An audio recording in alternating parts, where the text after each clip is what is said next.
YouTube पे मुझे कहाँ सपोर्ट करोगे यार। आप लोगों को डायमंड दे नहीं पाता हूँ ना मैं, क्या करूँ यार। गाँव से हूँ, मेरा माँ बाप इतना भी अमीर नहीं है कि मैं लोकेश गेमार और सुल्तान की तरह डायमंड टॉप अप करके आप लोगों को दिखा पाऊँ। क्या करूँ यार, महीने में 2-3 बार ही तो गिव कर पाता हूँ, वो भी किसी से पैसा उधार लेके।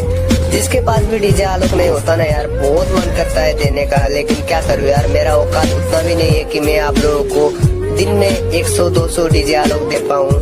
खैर छोड़ो यार, आप लोग मुझे ऐसे सपोर्ट करते रहो। भाई एक डीजे आलोक से काम नहीं चल जाएगा।